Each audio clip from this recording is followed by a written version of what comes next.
Hi everybody, welcome to Gunpla TV. Hey guys. Sponsored by HobbyLink Japan. We're back after a little bit of a brief interlude of the hobby show. Yes. Yeah, I hope everybody enjoyed the Plamo Show episode. Ryan, it was your first time there. What do you think of the Plamo Show? I had a wonderful time, Sid. Yeah? Okay. Yeah. What did you like about it? Well, everyone knows the guns were freaking sweet, The but guns were good, I agree. I was very interested to see the Bandai stuff, which was cool. And it also was, for me, the first time I've actually seen totally completed model kits by professionals. Oh yeah, all the diagram. Yeah. So that was pretty sweet. And I would also like trains. Yeah. And there was a lot of cool train stuff. That but stuff was expensive. Yeah. And you, Sid? Well, of course, I always like seeing those toy guns, the replica guns, because we don't actually sell them. So Yeah, we got a price list. Yeah, we got the catalog if we Catalog, we yeah. to buy them for ourselves, but I know I got lots of Plamo to take care of first. But I like the Bandai booth, but for personally there was a little bit too much focus on the Gundam Age and the Dumbball Thinky. Those SD Gundams were interesting. Well, the SD they're good. Yeah. But I'm not a big fan of Gundam Age yet. Not quite yet. I've seen the anime. Maybe it grows on people. I'll give it time. And we'll see. I mean, there's going to be a string of more kits coming out, so it'll take its time. And speaking of Gundam Age, I got some Yes, you do. stuff to show up here. This stuff actually came in the week of the Plamo Show, so we haven't been able to show it to you yet, but we will show you the stuff. But I think what we should do first, Ryan, is get back on that Yamato of yours. Thank you, Sid. People are probably wondering, what's up with that? Well, yes, I have been working on it, but I ran into some complications. Oh, really? Well, as you know, this kit does transform, and it has a lot of complicated parts and pieces, a lot of screws, a lot of springs. So you can see, like, a lot of it is making sure everything fits. Now, okay, so I built this piece. It's like a spring-loaded piece that you screw shut, and you can hear this wonderful sound. I guess it's meant to lock as you do things. Yeah, it's very heavy, so you need these locks to hold it all together. Now, that's the other one. Yeah. Oh. I have a problem, and this is where you guys can help me out, because I assume our audience is really intelligent. This is quite a difficult question, but you need to tell me where I went wrong, and you will get something if you give me the right answer. Okay. I will post the pages on our blog on HobbyLink TV, so you can actually see what I needed to do. And if you can tell me what I did wrong, why it doesn't make this wonderful clicking sound, I will give you one of these wonderful posters here. Oh, okay. And a very nice Macross poster. Macross. Yes. Actually, that's a very nice poster. Yes. So basically, you're asking them to find out your mistake, correct your mistake. Yeah. Well, if you could, it would be nice. You don't think you just figured out anything? Well. Or do you want to know what it is before you go and start disassembling? Yeah. The thing with these is, if I pull out the screws, because it's kind of spring-loaded, the whole thing will just. So if you can tell me what I should be looking for before I go looking. You know what they say, forewarned is forearmed. Okay. So, and you'll get some posters. Yeah. And if you really want, I'll chuck in a Sensei one as well, if you're into that. But, yeah, so please leave your answers either on Facebook or YouTube or on HobbyLink TV. Okay. And the first guy to post the correct answer will get the posters. Okay. And then I'll be in contact with you. Gunpla TV viewers. Yeah. Fix his screw up. It's not a total screw up. You know, he's just started this kit. And I imagine that if we continue along like we're doing now, you're going to be giving out a lot of posters, Ryan. Well, I think this is a key part. Okay. So I want to get this right. I have an inkling of where I might have gone wrong. Okay. But, you know. Share the wealth, I guess. Yeah, share the wealth. Right. Share the love. So what do you have, Sid? We're going to talk about Gundam. So let's start with the small stuff first. Yes. We were just discussing the Gundam Age, and all these guys were on display. And we showed you in the Plamo Show, and along with the new, what is it, GXS? The Gundam Age GXS. Actually, when we filmed it, we had to get special permission to film that kit. Yes, we did. Because we were told, there's signs everywhere, no photographs. And then I was actually discussing with the Bandai representative, and she said... A very cute booth, babe. So I used my powers of persuasion. Yes, you did. But we came to an agreement that as long as we didn't air that video before a certain date, that it would be fine for us to film it. And we filmed it. And I felt like really grateful. Yeah, okay, we got a scoop. And then I went home, went on the internet, and people had pictures on their blog of the GXS, and in that GXS picture is the actual placard that says no photographs. And I must say, I was a little bit you have morals. at that. Yeah. So we stuck to our morals. But we'll show the GXS when it actually comes out. Yes. We'll probably have a good look at it in depth. But for now, let's have a look at the Genoace. And as you can see, this is pretty much the standard HG fare. It's coming molded into place here. It does have this clear effect part for the face here, and you get the sticker. It's also like a matte paint, isn't it? It's looking a little pastel-y, that color for sure. It's not the bright Gundam red that we have come to expect. Again, the same polycab runner. And I do not see the actual chip that was in the Age 1. Yes, the black box. There was a lot of people said there was meant to be a chip in that. Well, I think that came with the Age, but it doesn't seem to come with the Genoace. Strange. Maybe it's just because it's not important enough. It's not the Gundam Age. No. So if you would just take that. I will take it away. All right, and the other thing that came in, this came in near the end of the week, last week. It's the Going Merry. This is the flying model. Now we built. You built the other one. We built the Thousand Sun. Yep. This is actually the Going Merry, the previous model, but this is the flying version. So not only do you get this monstrous sail, yes, but you get the wings, right? Yep. You're getting Very these wings. cute wings. I was told this is the final season of One Piece as well in Japan. I So don't know. I do not pay too much attention to it, Yeah. but it's amazing the following that anime has. Like, I don't watch One Piece anime, but I watch news reports in the evening, and they're doing stories on people who are so engrossed in that One Piece anime they collected all the magazines and they keep them in a there's dry the full storage locker and they there's cry. the full scale ship, like the One Piece ship that you can see in. And it's just yesterday insane. was Halloween here in Japan. I know lots of people on my Facebook, they Yeah. posted pictures of their kids dressed as One Luffy and Piece. things like that.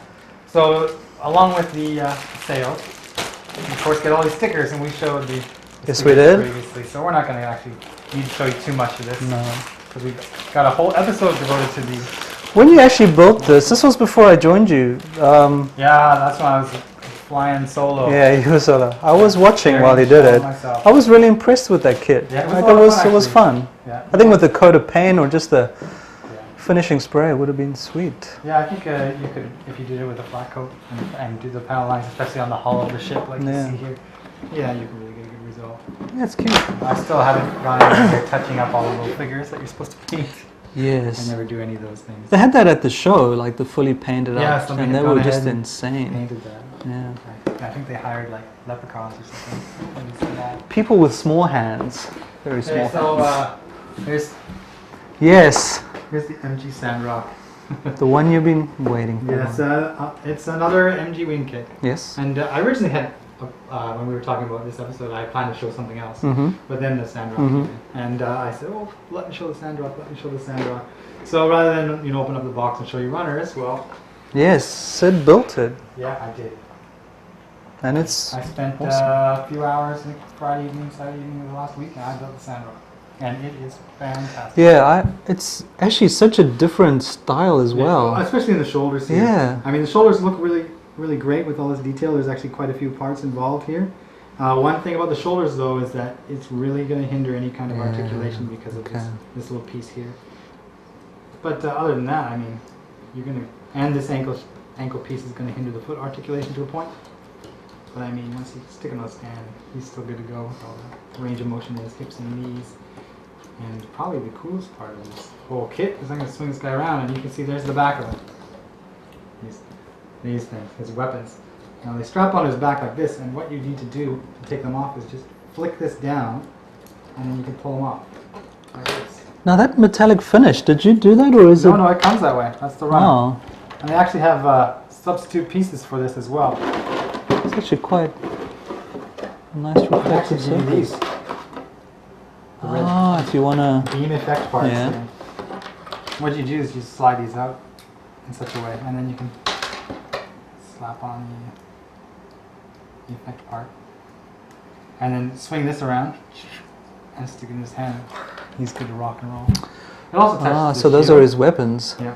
I actually haven't put the weapons on yet. We're going to do that in a second here once I figure it out. Here he is without these things on the back. You can see that there is this kind of motion only so much here, but it does pivot in this way too. So Okay. you can, like, splay them out to the side. That's very cool. And for those who might not be aware, this is a version Katoki inspired design, which means that you are going to get, I'll have to show a close-up of this afterwards, but you're going to get markings. You're going to get Whoa. a good deal of markings. Yeah. Probably more than I think than the Shenlong had. Yeah. You know, these are all the stickers and these are all the dry transfers, so you gotta be careful. But as you can see in the manual, like, there's markings all over this guy, especially in the shoulders here, which is good because this is actually separate pieces, so you can actually take them off, put the marking on, put it back afterwards. Yeah, it's really good so far.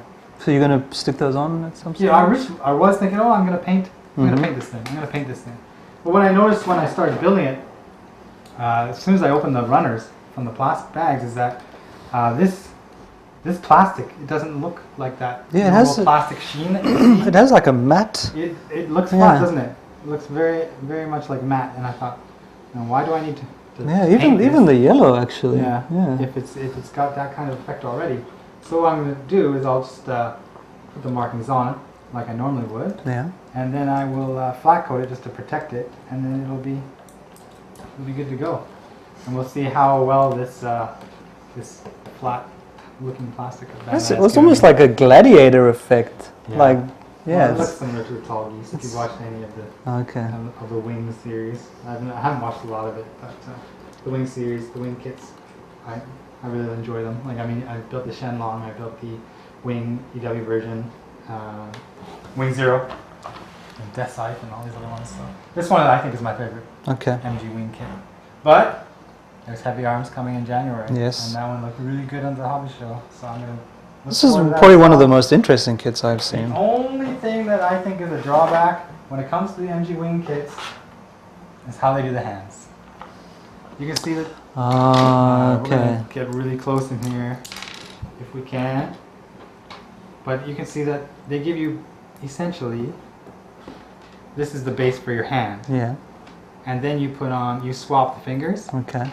and they give you the open hand, and they give you the gripping hand with nothing to secure the weapon inside in case it has to like slide along. Yeah. And then they give you another gripping hand which has a groove into which the weapon is supposed to go. Okay.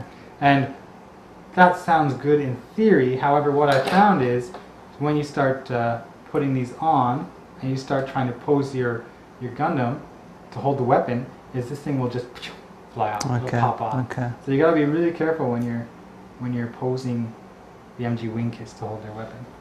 Sweet. But other than that, other than the hands, which I always have a problem with these kind of hands, it's awesome. I love this kit. It's great. So check out the Sandrock. Any Wing fans out there? Check out the Sandrock. It's a cool kit. And like I do with the Shenlong, I think we're going to do a little secret here. Can you pass me that thing over here? Which thing? I don't even know if Bandai designed it this way, or they're just, don't know if Bandai designed it this way, or it's just a product of them reusing runners and stuff like that, and torso designs, but this thing can come off, and it works with the Epion and the Death Scythe and the Shenlong backpack. You can just throw that on there. Oh, that's actually nice. Yeah, it actually doesn't Very look like nice. that. Looks like some kind of weird insect. Yeah, but it's still an interesting... Yeah, so if you want to kit bash your Shenlong, your Wing EW, Sandrock, your Death Scythe, you can start kit bashing in this way. Oh, that's cool. And then maybe else. Put these back around here. So if you finish this kit up, it'll have the same effect as what's on these wings? More or less. Yeah. There. Actually, that doesn't look too bad either. Yeah. Just stand up for me. Here we go. Viewing Cool. brothers. Viewing brothers. All right. They're sharing parts. All right. That's love. That's Gunpla love. Some kind of love. Let's tie up this desk because we made a mess out of it. Yeah. And then let's move on to the next segment, which I think is Q&A. Yep. Some questions? We got some All right, questions. let's do some Q&A. Okay, Ryan, I see you've got a stack of papers there. I do, Got sir. a lot of comments or questions. Let's get to them. Okay, first one is Gundam Geek. Can't even name more than one show easily. names 0083 right before saying he can't deal with the animation. How do you feel about that, Sid? Can I see this? Gundam, you can't even name more than one show easily. Well, first of all, I have admitted many times on this show and elsewhere that I don't watch Gundam animation. That he has. And I must say, I'm as guilty as Sid is. I like Macross. Doesn't mean I've watched every Macross. And I know we live in Japan and people maybe assume that we're just anime junkies, but no. No, it's not. I've watched some, I've enjoyed some. I felt a lot of it was a little dated or old, but that's because I'm coming to it, 15, 20 years after the fact. But I don't know what this guy's problem is. No. Well, Sid. But hey, there's more to this question. Yes, Ryan. I know. It says, other guy, which I guess is you, wants to work for EA. The name's Ryan. Well, there go your reputations, washed away in a moment of horrifying ineptitude and ignorance. Speaking of reputations, this guy who submitted the comment goes by the name of Some Furfag. So anyway, Ryan, what do you want to say about wanting to work at EA? Well, I will tell you something about EA. I don't agree with their policies on like DLC, but I did email EA about Battlefield 3 because I was really afraid. I live in Japan. If I buy Battlefield 3 from Hong Kong, will I be able to play it in Japan? Because a lot of companies now region lock their games. And they were like, we don't region lock our games. So that's reason enough to work at EA. No, it's not. The reason enough to work at EA is at least they are continuing to put out product that people want to buy. And they answered my questions. Yep. Yeah. Where do you work, Some Furfag? Yes. What we're saying is we build models, or Sid builds models. I try to build models. We don't always know all the anime, but forgive us. There's other places on the internet you can go, many of them, to check out the Gundam anime. Yes. Talking about BF3, Battlefield 3, we're playing it. Yeah. It's good. I'm living life. No, it's tough. Yes. It's a hard game. Right? Yeah. Now I hear there's something else happening soon. Next week, Modern Warfare 3. Now you said maybe you want to open it up. Well, I won't open it up at first, I feel, because Battlefield 3 I'm enjoying it too much. Yeah. However, there's a lot of little things about Battlefield 3 that I'm not enjoying so much, like not being able to adjust my... And not getting a lot of kills? I don't care about kills. Like, dude, yeah. Well, it's frustrating for me because I die a lot. But Modern Warfare, when it comes out, I know a lot of people are going to be playing online, so I'll join them online. But I want to concentrate on Battlefield 3 for a little while. I won't get Modern Warfare 3 until I know I can play it in Japan on Japanese servers without any worries. Yeah. Because they do lock their stuff. What company is it again? Activision. Activision, yeah. Bastards. Okay, next. This is from Maggie3854. Why aren't there any snipers in the gun section? Now this, I guess, is in connection with the hobby show. Yeah, and there were actually sniper rifles in there. Yeah, and there was one in particular you mentioned. The L96A Yeah, one? your favorite sniper gun. No, my favorite sniper gun is the PSG one. Yes, but they had a lot of sniper guns. Actually, they had a lot of guns. Actually, the sniper guns are relatively cheap because I guess there's not a lot of inner workings that you would expect with a fully automatic assault rifle. We have one in the office, actually. We Sato have has one back M16 there. replica. But didn't he have a... Well, anyway, we should bring it on one day. We should bring it on. can wheel it around the warehouse. We have a sniper gun in our office. Laser tag. That is not good. And a handgun. Yeah. Okay, next question is from TC012009. Really great show report. I loved getting the opportunity to see the upcoming Kotobukiya kits. There are some incredible kits scheduled for release in the next few months. Yeah, Kotobukiya is upping their game. Yep. That's for sure, especially with the SD lines and things like that. And we're going to show you a lot more Kotobukiya stuff. Absolutely. Starting in the next week or two. Now, Sid and Ryan, can I ask you both a quick question? Which forthcoming model are you looking forward to the most after attending the show? MG Heavy Arms. I'm looking forward to that big Gorilla Zoids, Kong. The Iron Kong? Yeah. Yeah. That was sweet. It was sweet. It was sweet. It doesn't transform though. No. Well, I could force it to transform, but it might not like it. Okay. Okay, is there a HLJ warehouse in the USA from Colton? Nope, there is not. Strictly based in Japan, and then we ship internationally. Yes. It's not a bad idea, but at this point, no. Okay, from Gabriel. If you guys are still doing the questions, perhaps can you answer this one? There were some model kits designed by Hajime Katoki. Do you know he designed it? Actually, I think he means what kits did he design? Or how he designed Oh, how he designed that? Well, Hajime Katoki is a famous artist when it comes to mecha. Yeah. And he's got a reputation just because of how quality his work is.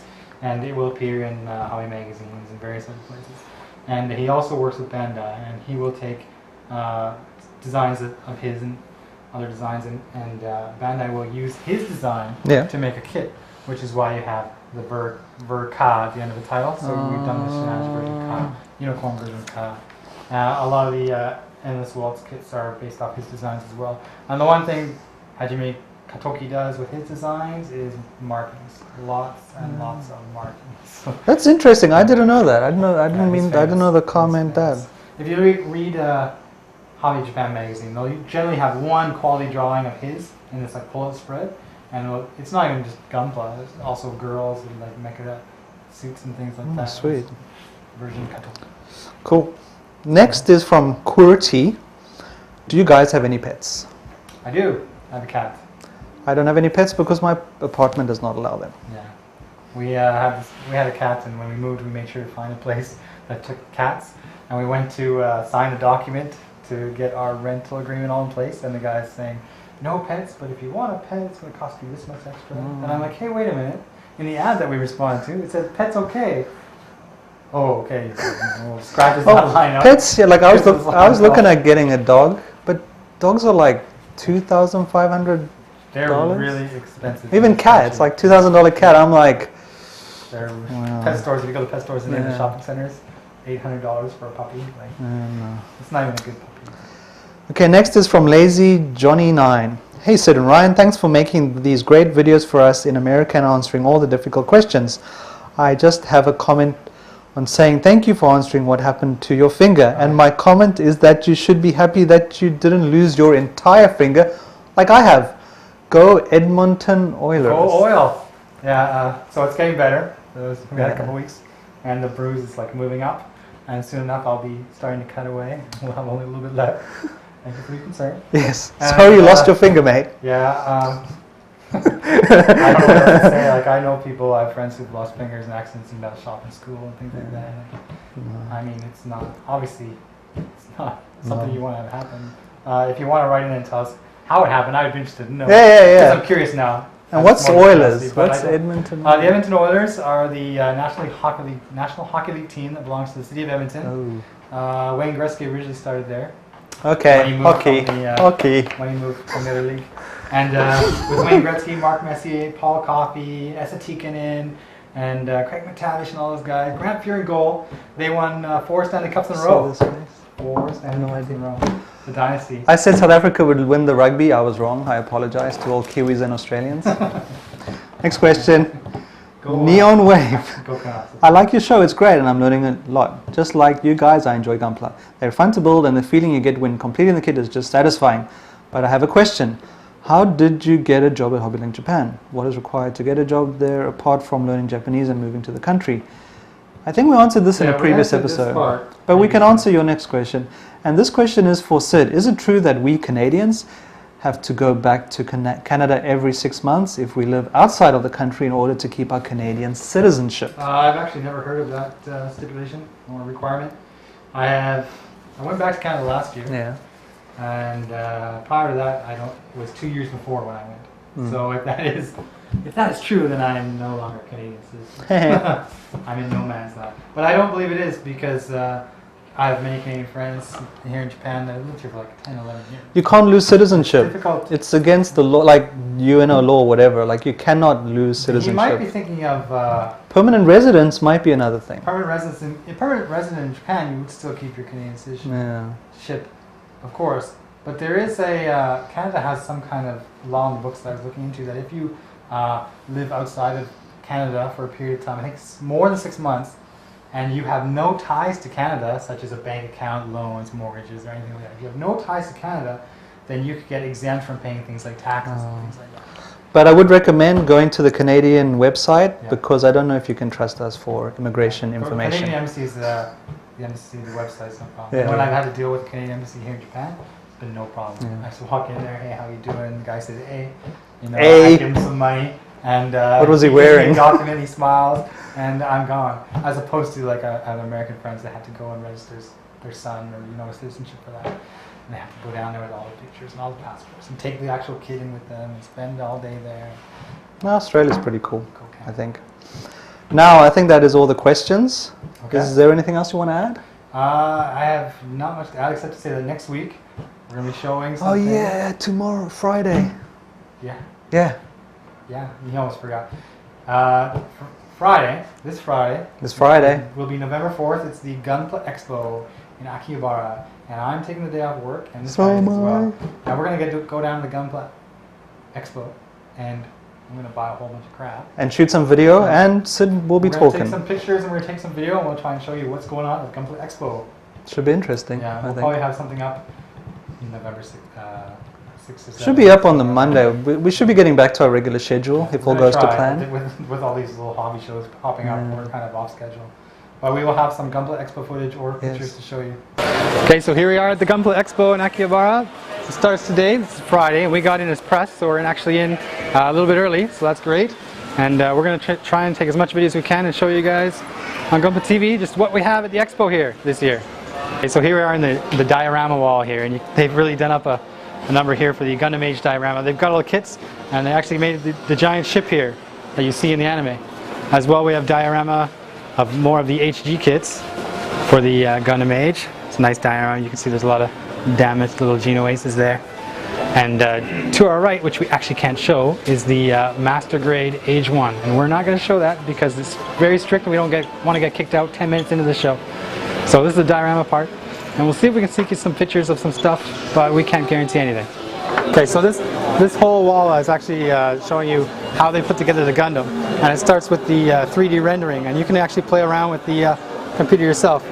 And there's far too much stuff here for me to know what's going on. But you can, at one point you could actually switch the, so if I want to work on the leg, it shows the entirety of the leg. And even separate leg parts here you can highlight. But what about if I want to work on this little part here? Well, you can highlight it, maybe zoom in, have a look here. See, there it is. Total 3D rendering. And this is the first part. Before they make any molds, this is how they do it. And they actually show how they create the design, how they create the molds, and how they do the box art. But we're not allowed to take any video, so we can just hint at it. This is enough for now. Here's the RX-782. It's actually a little bit better here. You can see they've got the frame underneath the armor here. They've made transparent the armor, so you can actually see where the frame is underneath of it. And there's the head. Go! Alright, so we're in the Gundam UC section. They've got all the HG kits lined up.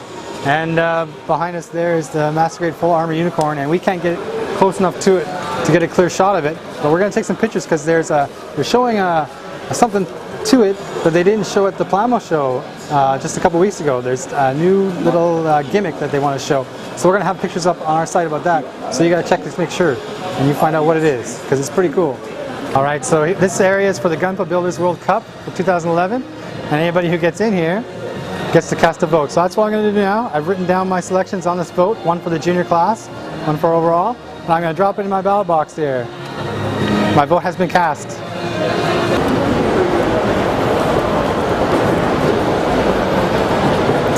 Alright, so I'm in line again. This actually isn't the lineup to get in the expo. This is the lineup to buy the Gente kits. You had to pick up your tickets in advance, which I got my stack of, get in line, wait an hour or more, and then you walk away with all your good Gente stuff. I'm still trying to figure out how I'm going to get all my stuff home, but I'll worry about that in a couple of hours when I've actually got it sitting in front of me. Wish me luck.